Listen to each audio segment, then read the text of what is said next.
اعوذ باللہ من الشیطان الرجیم، بسم اللہ الرحمن الرحیم۔ آج ہم سورہ یوسف کی آیت نمبر 25 سے شروع کر رہے ہیں۔ وَاسْتَبَاقَ الْبَابَ وَقَدَّتْ قَمِيصَهُ مِن دُبُرٍ وَأَلْفَ سَيِّدَهَا لَدَى الْبَابِ۔ تو ہم نے دیکھا تھا کہ حضرت یوسف علیہ السلام پر جو عزیز مصر تھا نا، اس کی بیوی فریفتہ ہو گئی۔ اب جب دیکھا کہ دوسری طرف سے تو کوئی جواب نہیں آ رہا، تو وہ اپنی طرف کرنے کے لیے کئی تدبیریں اختیار کرنے لگی، لیکن وہ اس میں کامیاب نہ ہو سکی۔ تو ایک دن جوش فریفتگی میں وہ بات کر بیٹھی جو اس معاملے کی انتہائی حالت ہوتی ہے، ضبط و نفس کے مواقع دور کر کے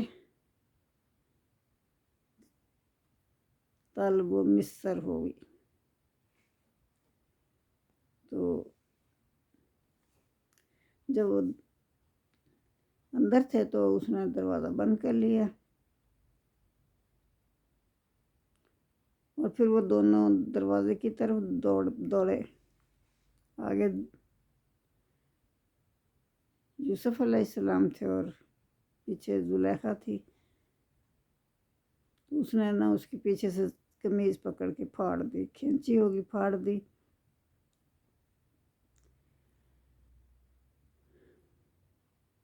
تو جب دروازہ کھولا تو آگے اس عورت کے خاوند کو کھڑے پایا۔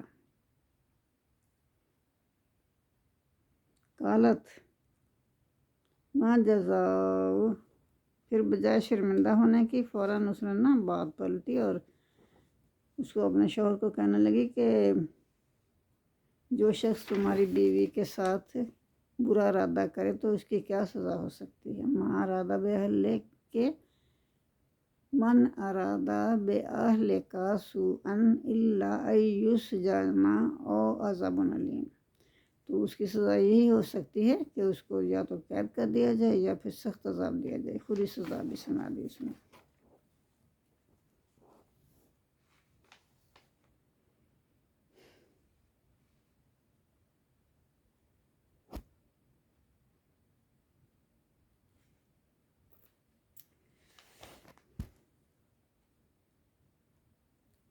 آیت نمبر 24 میں برہان کا لفظ استعمال ہوا ہے، جس کے معنی دلیل کے ہیں۔ رب کی برہان یعنی اللہ کی سجھائی ہوئی وہ دلیل جس کہ حضرت یوسف علیہ السلام کے ضمیر نے کہا میرے رب نے تو مجھے یہ منزلت بخشی ہے اور میں ایسا برا کام تو کر ہی نہیں سکتا، ایسے ظالم کو کبھی فلاح نصیب نہ ہوگی۔ تو یہ معاملہ بھی حضرت یوسف علیہ السلام کو اس لیے پیش آیا تھا کہ یہ بھی تربیت کے سلسلے میں ضروری تھا۔ اس سے بچ جانا بھی اللہ ہی کی توفیق اور ہدایت سے ہوا تھا، اللہ ہی کی توفیق اور ہدایت سے ہوا۔ فرمایا ہم اس بندے سے بدی اور بے حیائی کو دور کرنا چاہتے تھے،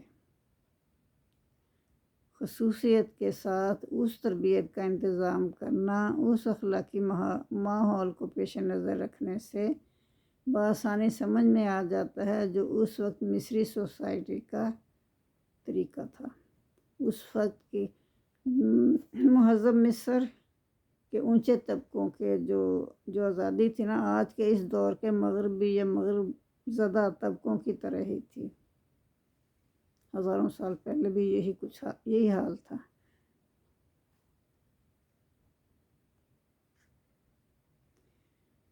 تو پھر آیت نمبر 26 سے 29 تک جس شخص نے انکشاف حقیقت کا طریقہ بتایا، اس نے بتایا نا کہ دیکھو اس کی قمیض آگے سے پھٹی ہے تو وہ گناہ گار ہوگا، اگر پیچھے سے پھٹی ہوگی تو یہ عورت گناہ گار ہوگی۔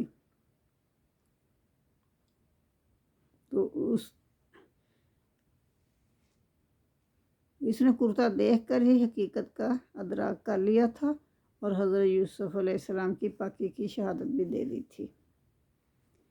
پھر ثبوت کے طور پر کہا کہ کرتے کو دیکھو اس کا کیا حال ہوا ہے، حالانکہ یہ شخص عورت کے عزیزوں میں سے تھا، گویا یوسف علیہ السلام کی پاک دامنی اور راست بازی نے گھر گھر تمام افراد کو ان کا معتقد بنا دیا تھا۔ چنانچہ عورت کے اس رشتہ دار نے بھی آپ کی پاکی ہی کی تصدیق کی اور آپ ہی کی حمایت میں حقیقت حال ظاہر کر دی۔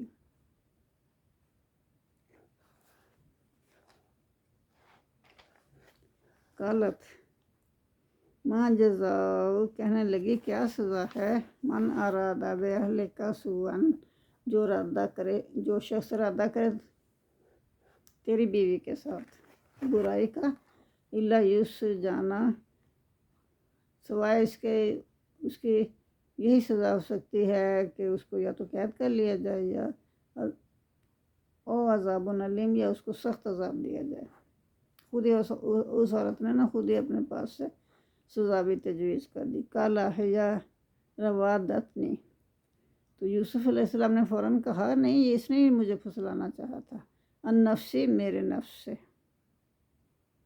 وشاہد شاہد من اہلہا، اور گواہی دی ایک گواہ نے اس قبیلے سے، ان کانا قمیصہ قد من قبول، تو اگر اس کی قمیض پھٹی ہوئی ہے آگے سے، صدقت، تو وہ عورت سچی ہے، وہ من الکاذبین، اور وہ جھوٹوں میں سے ہے، وَإِنْ كَانَ قَمِيصُهُ قُدَّ مِن دُبُرٍ، اگر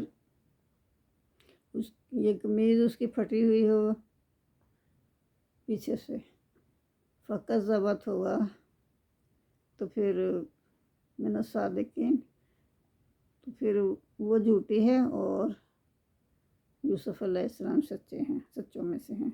فلما رأى قمیصہ، پھر جب قمیص اس کی دیکھی گئی تو قد من دبر، پیچھے سے پھٹی ہوئی تھی، قال انہ من کیدکن، تو اس نے کہا کہ یہ تمہارا ہی فریب ہے،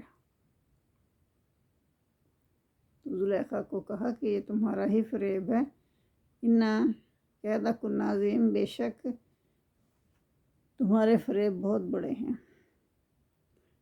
یوسف اعرض عن ھذا، اب انہیں سب کو پتہ چل گیا کہ یوسف علیہ السلام بے گناہ ہیں، تو اس کا جو عزیز تھا نا، اس عورت کا شوہر، اس نے بھی کہا کہ یوسف علیہ السلام سے کہا کہ آپ جانے دیں اس بات کو، یعنی اسے پتہ چل گیا نا کہ میری بیوی گناہ گار ہے، تو اس نے کہا جانے دو اس بات کو، واستغفری لذنبک، اور تو بخشش مانگ اپنے گناہوں کے لیے۔ اپنی بیوی سے کہنے لگا تو اپنے گناہوں کی بخشش مانگ، انک کنت من الخاطئین، بے شک تو ہے ہی خطا کاروں میں سے۔ وقال نسوۃ، اور عورتوں نے کہا، فی المدینہ، اور شہر کی جو عورتیں تھیں نا، وہاں سب بات پھیل گئی کہ جو یہ مطلب عزیز کی بیوی ہے نا، وہ اپنے ملازم پر فریفتہ ہو گئی ہے۔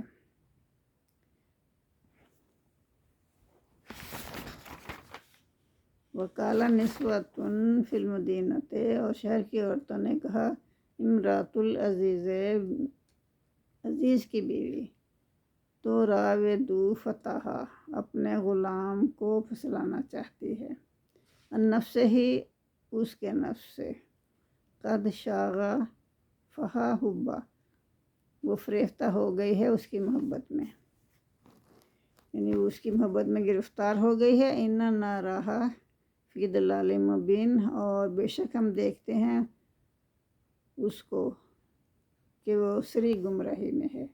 فلما سمعت بمکرہن،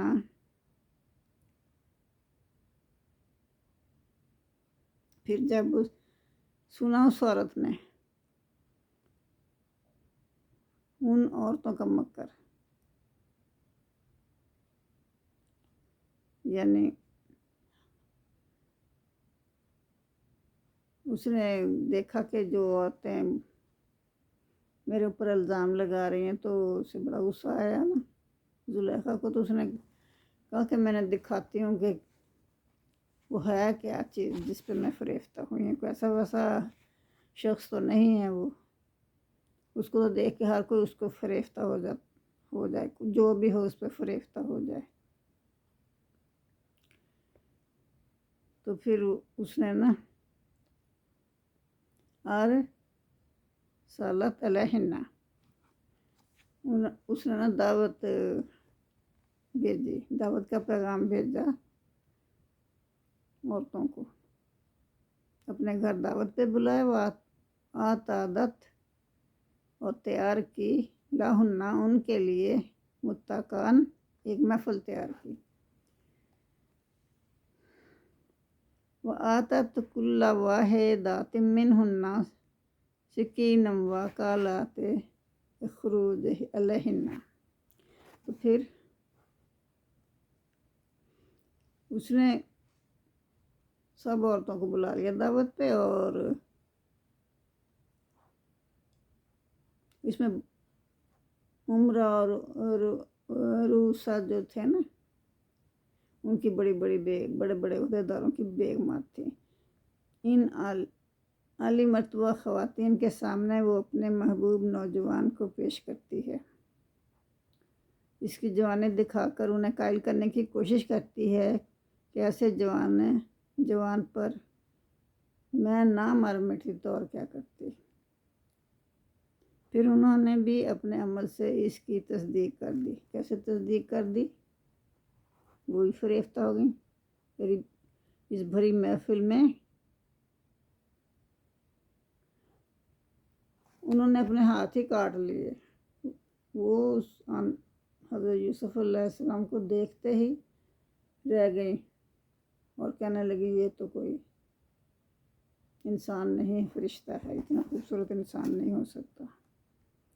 اور اس کو دیکھنے میں ایسی مگن تھی، انہوں نے پھل کی بجائے اپنے ہاتھ انگلیاں ہی کاٹ لی۔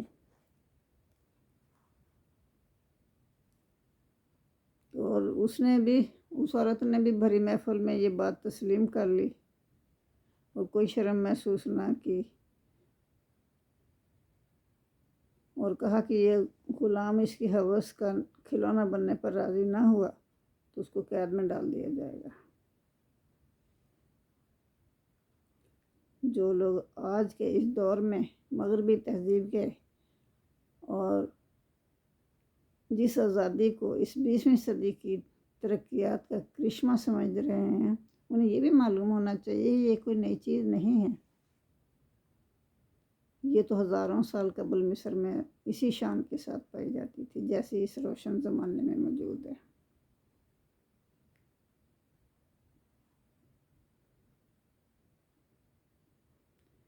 تو اس نے نا عورتوں کو جب بلایا تو پھر حضرت یوسف علیہ السلام کا دیدار کرایا اور کہا کہ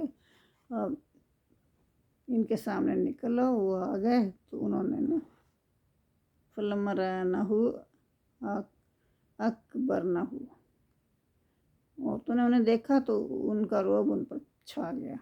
وقطعنا ایدیہن، اور انہوں نے اپنے ہاتھ کاٹ لیے۔ وقلنا حاشا للہ ما ھذا بشرا، انہوں نے کہا، بے ساختگی سے وہ بول اٹھی، یعنی فوراً بول اٹھی، سبحان اللہ، یہ حسن، یہ آدمی نہیں ہے، یہ تو کوئی فرشتہ ہے۔ قالت فذلکن الذی لمتننی فیہ، تو زلیخا نے کہا یہ وہی شخص ہے جس کے بارے میں تم مجھے طعنے دیتی تھی۔ وَلَقَدْ رَاوَدتُّهُ عَن نَفْسِهِ فَاسْتَعْصَمَ، اور بے شک میں نے اس کو اپنی طرف مائل کرنا چاہا مگر یہ بچا رہا، مگر اس نے اپنے آپ کو بچا لیا۔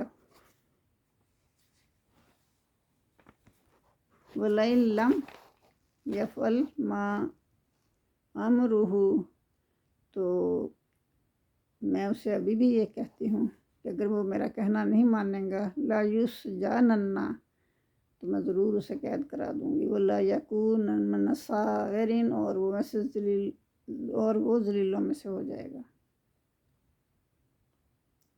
اس قدر وہ ہاتھ دھو کے پیچھے پڑ گئی۔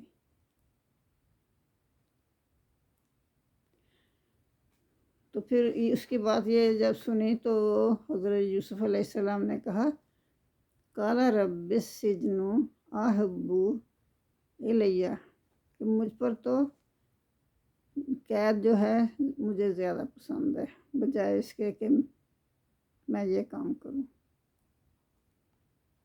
تو اللہ تعالیٰ سے وہ دعا کر رہے ہیں کہ یا پروردگار جس کام کی طرف یہ مجھے بلاتی ہے اس کی نسبت مجھے تو قید ہی پسند ہے۔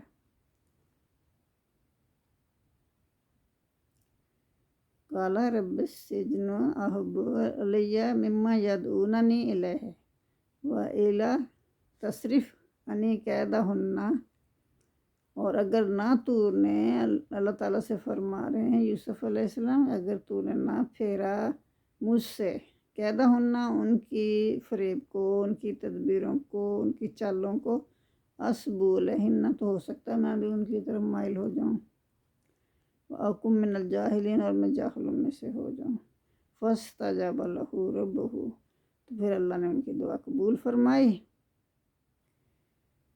فَصَرَفَ عَنْهُ تو انہوں نے یہی دعا مانگی تھی کہ تو پھیر دے مجھ سے ان کا فریب، تو اللہ نے دعا قبول فرمائی اور ان کا فریب پھیر دیا ان سے۔ فَاسْتَجَابَ لَهُ رَبُّهُ فَصَرَفَ عَنْهُ كَيْدَهُنَّ اور ان سے ان کی جو مکر و فریب تھا وہ پھیر دیا۔ اِنَّهُ هُوَ السَّمِيعُ الْعَلِيمُ بے شک اللہ سننے والا اور جاننے والا ہے۔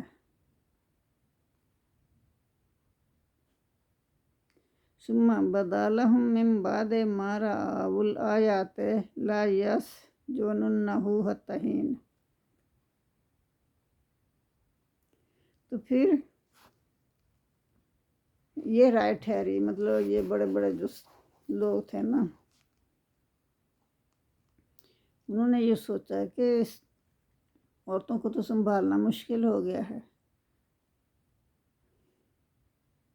تو پھر یہ رائے ٹھہری اس کے بعد یہ رائے ٹھہری ما رأوا الآیات جب انہوں نے نا نشانیاں دیکھ لیں، انہیں پتہ چل گیا کہ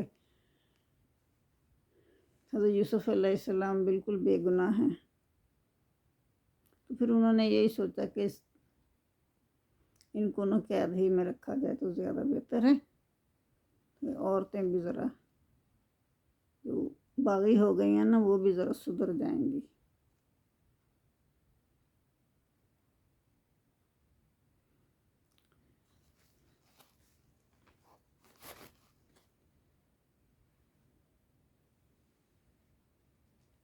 تو رات میں ہے کہ جب حضرت یوسف علیہ السلام قید خانے میں گئے تو قید خانے کا داروغہ ان پر مہربان ہو گیا اور تمام قیدیوں کا انتظام ان کے سپرد کر دیا، اور خداوند نے وہاں بھی انہیں کے تمام کاموں میں اقبال مند کیا، اللہ تعالیٰ نے وہاں بھی انہیں ان کے تمام کاموں میں سرخرو کیا۔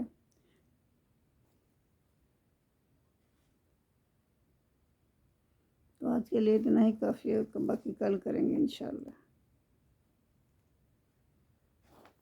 اللہم صلی اللہ محمد وعلی آل محمد کما صلیت علی ابراہیم وعلی آل ابراہیم انک حمید مجید، اللہم بارک علی محمد وعلی آل محمد کما بارکت علی ابراہیم وعلی آل ابراہیم انک حمید مجید، ربنا آتنا فی الدنیا حسنۃ وفی الآخرۃ حسنۃ وقنا عذاب النار۔ یا میرے پروردگار یا رب العالمین یا مشکل کشا، ہماری خطائیں معاف فرما، ہمارے گناہ معاف فرما، ہمیں اس دنیا میں بھی اور آخرت کی دنیا میں بھی سرخرو کرنا۔ یا میرے پروردگار ہم سے غلطیاں کوتاہیاں جو ہوئی ہیں وہ معاف فرمانا، بے شک تو معاف فرمانے والا ہے، غفور الرحیم ہے۔ جزاک اللہ۔